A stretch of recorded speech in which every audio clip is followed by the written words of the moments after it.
And I remember when we met, because she's white and coming from South Africa, being Afrikaans, she said to me, "My dad will shoot you." Because we've never heard of this in our family. As a matter of fact, the church she came from, Christian church, taught them that if you ever marry a different race, you're going to hell. That's the doctrine that they were taught. And she said, "How do we know this is God?"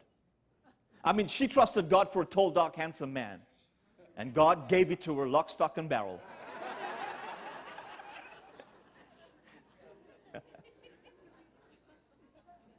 And funny enough, I know you had a Bollywood thing recently. How many of you watch Bollywood movies? Have you ever watched a Bollywood movie? Now, if you watch an Indian movie, you know that every time they fall in love, there's always a garden. There's always trees in the garden. And suddenly the music plays, and there's a new song that they start singing to each other, and they're dancing around the garden. And there's about 10 to 20 outfit changes. They just change so fast. So, funny enough, Shemaine had been watching Indian movies a few months before we had met. She said, for some reason, she was drawn to this. So whether she was positioning for her purpose in life, the funny thing is I can't dance, you know, and I don't write songs. I'm not musical, and I can't sing either. You know what's so funny about the story is that a few months before I met her, I started to watch soapies that was in Afrikaans on TV. And so I was positioning for my Afrikaans bride. But when we got together, we knew, as we prayed and spent time with God, that our divine destiny determined our divine birth. That God had planned. He wasn't in shock when my first wife passed away. He wasn't in shock when we went through all that we needed to go through. And when I went through all that I needed to go through for 3 years of being single. He wasn't in shock about that. He knew everything. But he knew also the day that he had to bring a woman into my life who will thrust me into a level that I needed to go in. Funny enough, her surname had absolutely nothing to do with the future because, or my past rather, because her surname is also Thompson.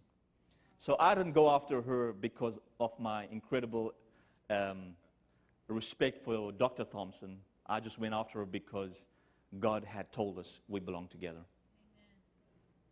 A year later, we decided we're going to have kids, and everything goes well. But you know, when you go through what I went through in life, you suddenly start to wonder, is it going to be the same? The first pregnancy, is it going to turn out the same?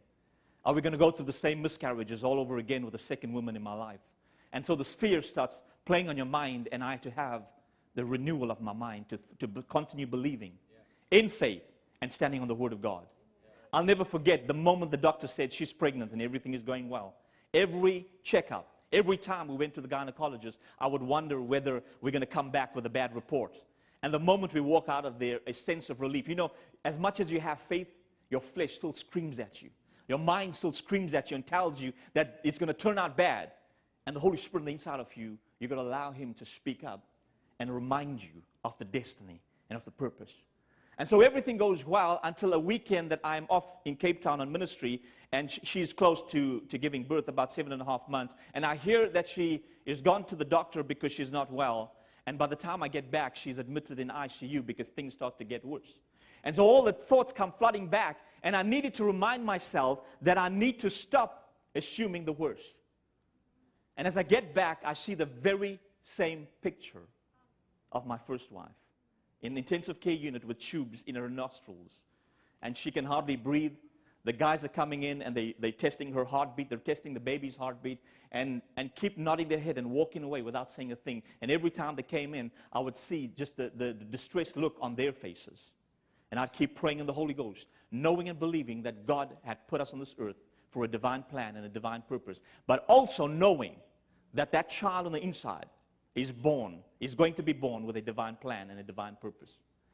And so the gynecologist comes and says, listen, he says, you have to have this baby right away, because if you don't, you will lose both the baby and the mother by tomorrow.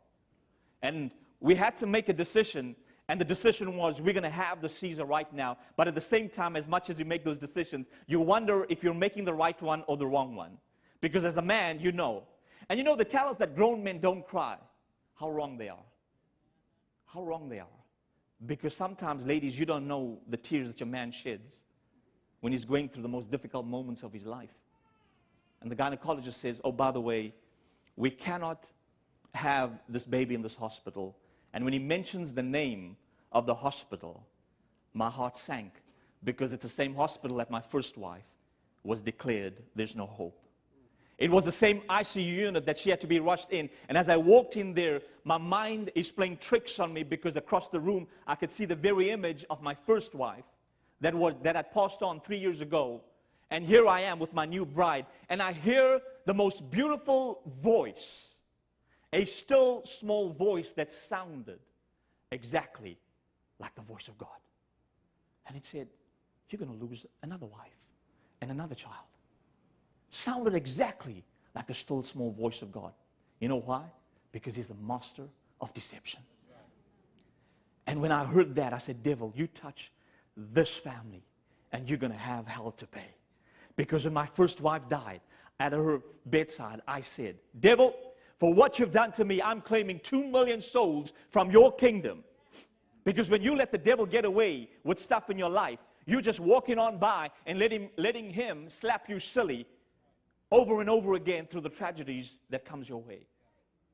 But right there, I reminded him, remember the 2 million souls. You want to touch this one? You go ahead. Because there's one thing I know, that I was born for a divine purpose. And there's no way that I'm ever going to give up on the call of God on my life. You can take your best shot, but I am not giving up on the call that's on my life. Come on, somebody.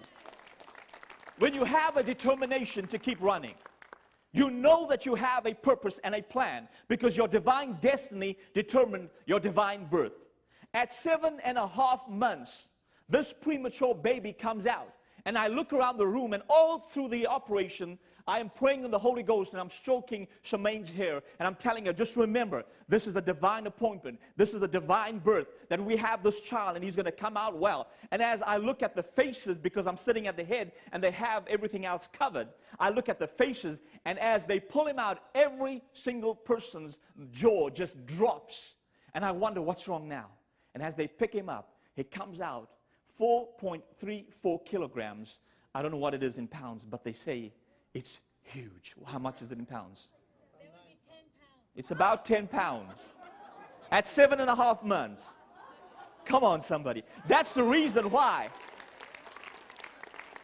That's the reason why he couldn't stay where he was. Because he needed to step into his divine purpose, into his divine destiny. Come on. And when he came out, man, they said 7 days he's got to be in ICU. He's got to be plugged into ventilators because his lungs will not be developed well. But you know, the first day that I walked into the ICU after he was born, he looks at me and he starts trying to speak to me. Come on. He didn't cry. He didn't weep. A few days later, they take off everything and they say, this child is breathing on his own. We don't need to put anything on him. You know why? Because divine destiny determines divine birth. Come on. The second thing I want to say to you today is this, is that you were designed for destiny and never for destruction. You were designed for destiny and never for destruction. In Ephesians chapter 3, verse number 10, the Amplified says, the purpose is that through the church, the complicated, many-sided wisdom of God, in all its infinite variety and innumerable aspects, might now be made known to the angelic rulers and authorities. In other words, the principalities and powers in the heavenly sphere. That means that no matter what the devil throws at me, God is going to show forth his manifold wisdom through me. God is going to show the world. He's going to show the angels in heaven, the demons in hell, and every assignment that comes against you through people around you, that his manifold wisdom will be showed through you and I. That means that I have purpose. God has a plan for me, and he's not giving up, so why should I? I mean, if he knows what my future is, why should I contradict his plans and his will? For as long as I'm alive, I will keep on testifying of what God has done. Because I didn't go halfway and stop. I've come through it. I'm not going, you know, when sometimes Christians constantly say, well, I feel like I'm going through hell. And then they talk about, I feel like all hell's broken loose against me. Well, that's the best place you could ever be, because then you discover your enemy in the devil and how weak he really is. Because champions are not birthed in the chicken run. Champions are birthed on the battlefields of adversity. Every adversity you go through, the champion in you is coming out. Your strengths are coming out. Your strong points are surfacing every time you face a challenge. I would never have known what I have on the inside if I had not stood at the graveside and said goodbye to a life that I cherished since my teenage years. I would have never been who I needed to be in my life if I'd looked at that and said, well, there goes all my dreams. There goes everything I believed in. I would never be doing what I'm doing today. How do you stay single for 3 years and not mess around? By the grace of God. Did I have offers? Absolutely. I mean, look at me. I'm a fine-looking man. I said to Shemaine that during those 3 years, I got more financial gifts from single girls and more chocolates from single girls than I did at any time. And it was not only just Indian girls. It was Indians, whites, colors. I mean, every color you could think of. They wanted me really bad. And so when I met Shemaine and when we started to talk, the first night we started to talk and we realized we have feelings. I said, listen, we have feelings for each other. Let's meet tomorrow and talk. And so she said, fine. And so I want to be the super spiritual pastor. I don't know if you know, sometimes you just got to be real. And so we go on this date and I said to her, I want you to know I'm a man of God. I've been preaching, traveling the world. There will be no sex before marriage. And she looked at me straight in the eye and she said, I would not let you. And then my mind tells me, you're not so hot, are you? Because that's what your mind plays games with you. And then I realized that, you know, if this could have only been God's woman in my life. Because she has the same dreams and same desires. And when I put in that $58 seed for a bride, I thought that maybe because I'm sowing in dollars, I would get an American bride. But you girls just didn't want me, did you? But God knew that He was not planning my destruction. He was planning something bigger for me. So He gave me an South African girl with an American dream. And that's why we're here today. This is her first time in America. First time in America, and she was crying on the plane. We've been married for 4.5 years now. And our little boy's with us. Maybe you can get to meet him after the service. He'll be 3 years old in November. He has such a brain on him. He has memorized his mom's number plate, car number plate, what do you call a license plate here. He's memorized my license plate. He knows his numbers. He knows his alphabets. He's pretty smart. So I know that he's got his dad's brain, but he's got his mom's beauty. And so you were designed for destiny and never for destruction. Because God does not want to destroy you. He has a plan for you. He has a purpose. And through everything you go through, He's able to show forth His manifold wisdom. He's able to show forth all the manifold wisdom that He has. And every time you go through something, every time you face a challenge in life, just trust on Him to give you the wisdom you need to get through whatever you need to get through. Because He has the answers. No matter what you go through in life, I've been bankrupt about 3 times. Lost my houses, lost my cars, and I kept thinking every time I got bankrupt, just like my family. Everyone got bankrupt. Everyone lost businesses. Nobody owned their own homes. Everybody was owing banks all the time. Until the day I decided that I'm going to break the spirit and the curse over my family. And I'm going to be the first generation to change things around.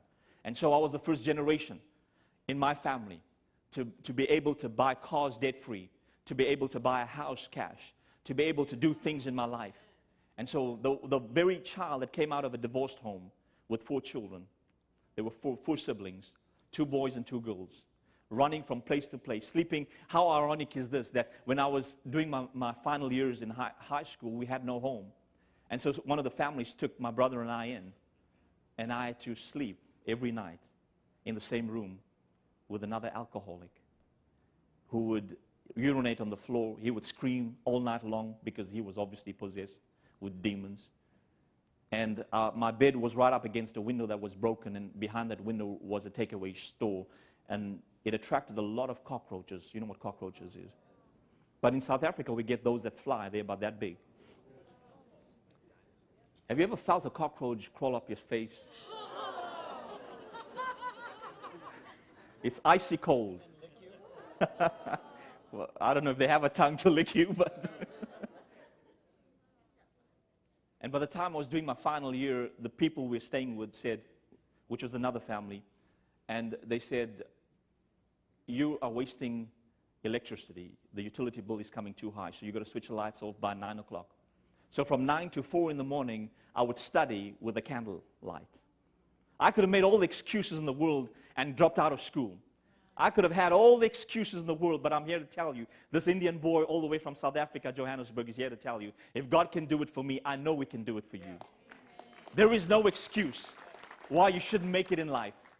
If you have a dream, you better hold on to it, because God did not plan your destruction. He has planned your destiny. He has designed you. There is something in you that was specifically designed for the future that is laid before you, that is set before you. I always had a dream of being able to stand up and encourage people to never give up on life, because I didn't. I always wanted to be somebody that would be able to encourage children that come out of broken homes and tell them, you don't have to follow the same pattern. The reason why I don't believe in giving up is because my dad gave up. And the amazing thing is this, that when you keep on praying and trusting God, your tears, whether you're a child, whether you're a broken woman or a broken man, that your tears never, ever is ignored by heaven.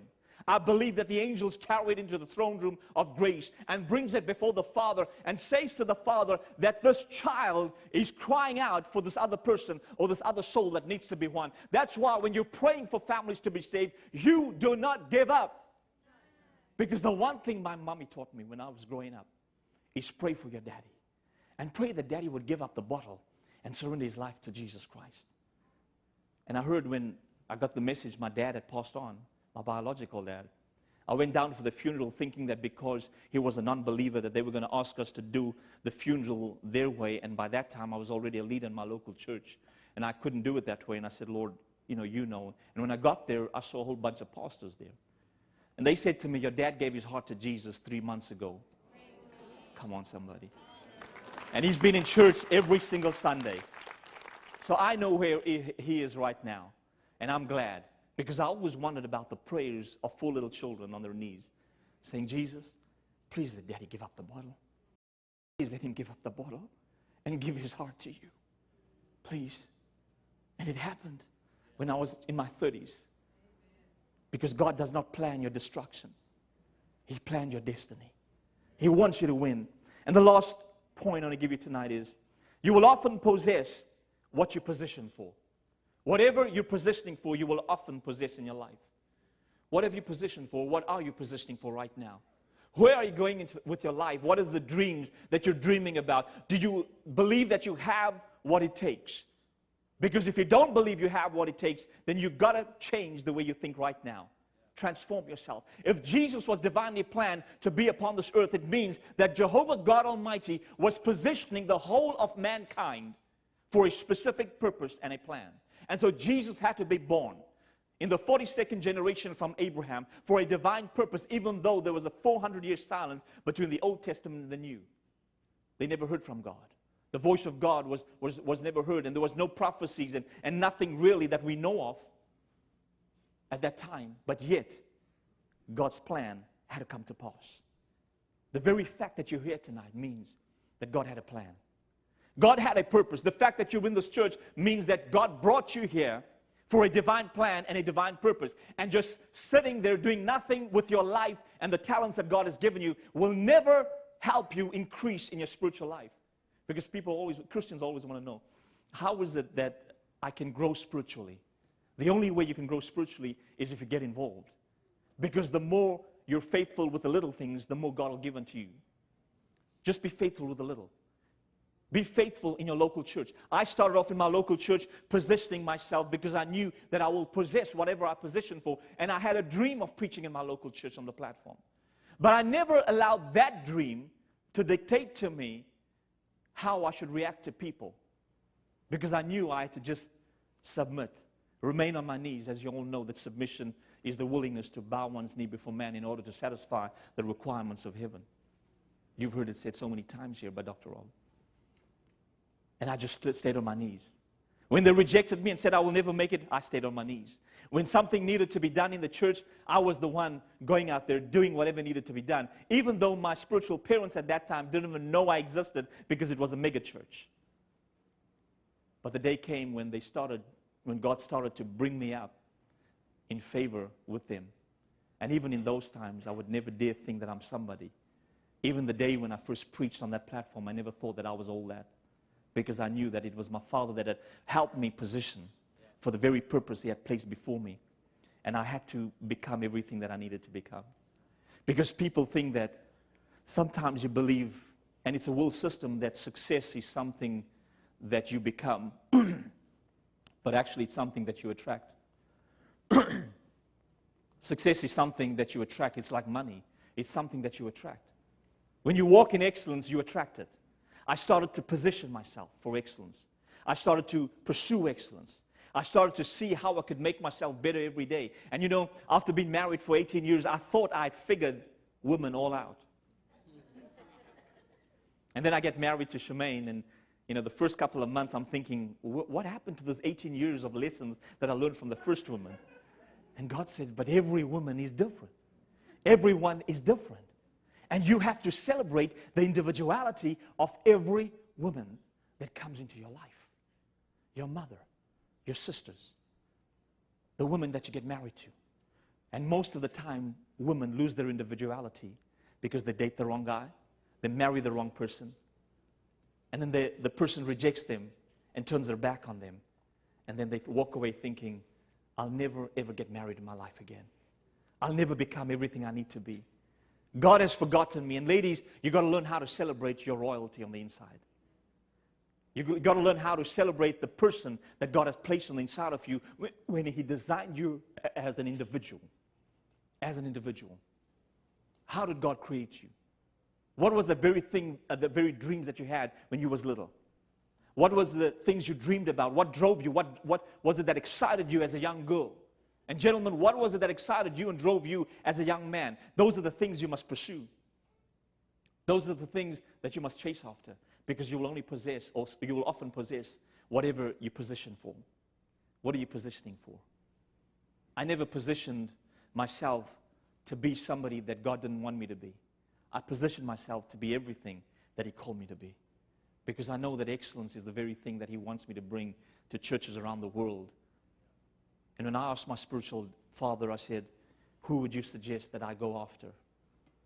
And he said, if you have a relationship with Dr. Robb, he says, I would say that that's the first prize of everyone that I know around the world. And it's important to get your spiritual father's blessing, because you don't want to get into relationships that will contradict everything he teaches you, because you'll often possess what you position for. And people sometimes will come into your life to destroy that very thing that you've taken years to position for. And they'll try to drive you away from the dreams that God has. But when you position for purpose, you will never live a day of regret in your life, because whenever there's a decision to be made, you will follow the leaders that have been placed in this ministry to direct you, to help you be placed in the very position that you need to be placed, because excellence is a high road. But you'll notice that when you get into the fastest cars in the world, how many seats do they have? Because there's no room for any more. So when you get lonely in life, just remember, you're probably in one of the fastest cars that God had designed. Don't complain about being lonely, because it's lonely at the top. May God bless every one of you, and thank you so much for listening to me.